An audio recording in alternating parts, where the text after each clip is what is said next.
Welcome back in my video, guys. Today we are exploring Guatapé, which has three main things that we're gonna check it out. First one is the third biggest rock in the world, which I guess you already see it because it's behind my back. Second thing is the most colorful village. And third is the artificial lake that you can find next to Guatapé, and we're gonna explore it by boat. So if you're ready to discover Guatapé area and all this beauty, let's come with me. We joined a tour of Get Your Guide for $35. No, this video is not sponsored, but we thought it was a great value, so let's discover how it actually is. We met the group in front of Parroquia San Joé del Poblado in the heart of Medellin, took a comfy seat on the bus and drove about 2 hours with the guide explaining the history of Guatapé and how the rock was contested between two villages. After 2 hours, we arrived in front of a massive rock. So this appeared to be the third biggest rock in the world, which is literally like one of those rocks that you take in your hand is just 10 times, 1,000 times bigger. It's 200 meters tall. It has 650 steps. 780 steps. Very different the guide information. said 780 anyway. Oh, oops. The fact is that we are wearing literally our normal shoes, no hiking shoes today, so let's see how it's gonna be. The ticket is 25,000 pesos, which is $6. Thank you! And here we start the climb. I started with a sprint and it wasn't a great idea. We are already almost halfway. What's the best time to give you some extra information about the third largest rock in the world, if not when I'm climbing it and losing my lungs? Well, first of all, it is about 17 million years old, and it's also the only one around all this area to not be suffered too much from the erosion of the weather, the condition and stuff like that. So this is why it's still shining across all the landscape here around. From my point of view, it really reminds me much.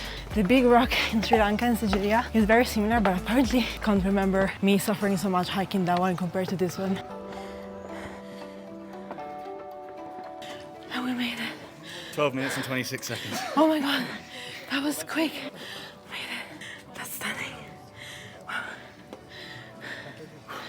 It's literally a 360-degree view. Actually, it reminds me a little bit of like a Norwegian type of landscape. Like fjords. Yeah, exactly. I wonder if we can see some cruises passing by. We spent some time enjoying the view, looking for cruises, but spoiler, there were none, but there were these cute drows. After that, we've made our way to the main viewpoint. It's amazing how the landscape is so wide, a lot of green, a lot of lake. And if you're thirsty or hungry, well, behind my back you have a lot of bars with a lot of ice cream. The view is incredible, stunning. I 100% recommend to come up, even if you are not really a hikers, because those will be probably the 15-20 minutes harder, but then when you're on top you will really enjoy the view, because I mean it's just amazing. I then realized that the way down was actually behind the way to go up, so literally caved in the rock. Did you know that because the rock was contested by two villages and the people from Guatapé wanted to write Guatapé on it, but they were told off while in action, so now there are a huge GU on the rock. It's getting very narrow. 450 steps. Oh. We almost made it to the bottom, and I feel like we took as much more time to go down than come up. But at least when you go down, you're covered by the rock because it's an inner side of the rock, and it's humid, but it's refreshing. So I like this secondary way to go down. Watch me getting stuck. Oh.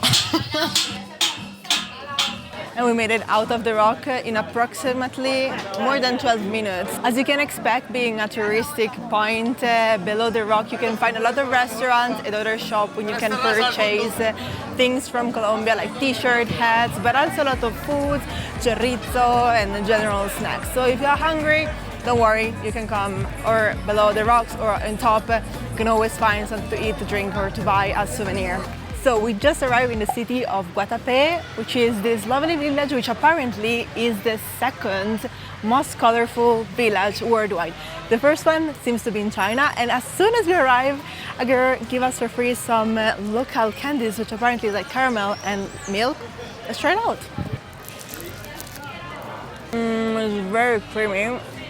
I'm too thirsty for this right now, but it's good. The guide let us roam free and discover the colorful Guatapé, and let me tell you, it's really that colorful.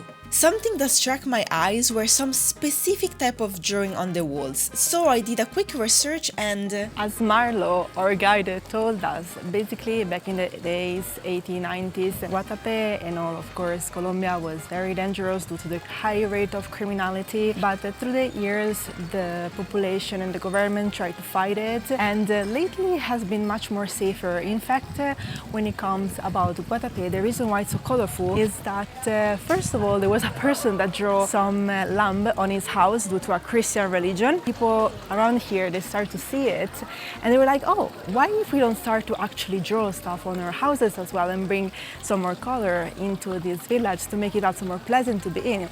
And due to this reason, actually they start to bring more and more tourists in Guatapé. This is the reason why now it's full of zócalos, which are all these ornament and decoration on the houses. Some of them tell a story, some other are just for decoration, but the point is that finally the tourism is back in Guatapé, it's safe to travel here, and it's simply amazing to check it out.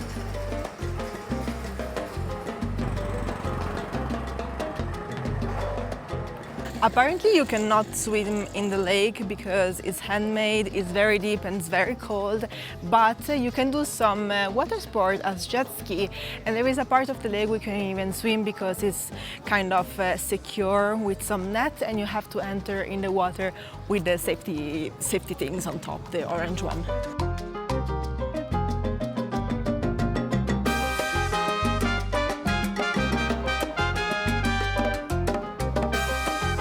This is behind me is Plazoleta El Zocalo, which is the main plaza where all the locals have their shop.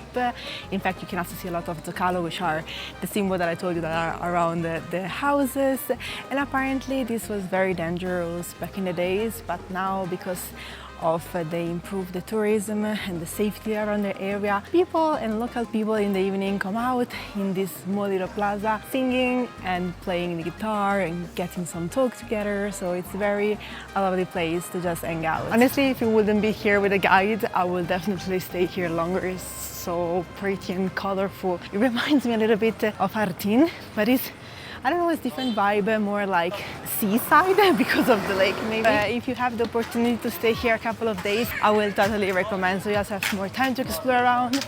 And it's full of bars, of restaurants, of places with souvenirs, places to drink something. The village of Peñol was destroyed, so they decided to replicate it. And in fact, here we have like a church, we have the village and the plaza, and they call it a replica because it's literally a replica of Peñol village. It's a great spot to check it out, to drink something cold, just wander around before heading to catch a boat for a boat tour, which we are heading there right now, and hopefully we haven't missed the boat yet because we are a little bit late. Let's take the life vest, it's mandatory. Really? Yeah.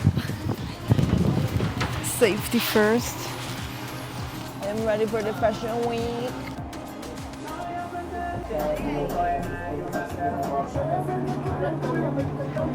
Recordamos que tenemos la tienda en el primer piso. So it was funny because in Spanish they explain all the story around, and then when they speak in English they cut at the point where they say that all the houses here around were belonging to all the drug dealer of the area. Apparently in that red house there was an Italian doctor that was curing for free. He never got married, but he got 36 children. The service wasn't completely free. In the middle of the lake you can also see a cross, which is where there was the church of the village Peñol, which has been destroyed due to the creation of this hydroelectrical system, which a huge part of the country of Colombia relate to when it comes about energy. We keep sailing on the lake, admiring beautiful houses on green hills facing the lake, until we saw an abandoned huge villa where life around it seems to disappear. Here Pablo had access by land. And here we got the infamous house of Pablo Escobar, which is surrounded by death, literally. All the area, it's so green except her house. Crazy to think all the horror that happened here. Colombian are trying to remove that part of history, so please don't support the Pablo Escobar tours. There are tons of better ways to learn about the country. We just finished the boat tour, so to wrap up the day, now we're gonna go back to the bus and back to Medellin, 3 hours drive from here. I hope you enjoyed the video. This tour is 100% recommended. My $35 plus $6 to go up to the rock, well spent. 100% recommended, and if you like it and you want to discover more about Colombia and the world in general, make sure to like and subscribe to my channel, and I will see you next weekend with another episode. Bye!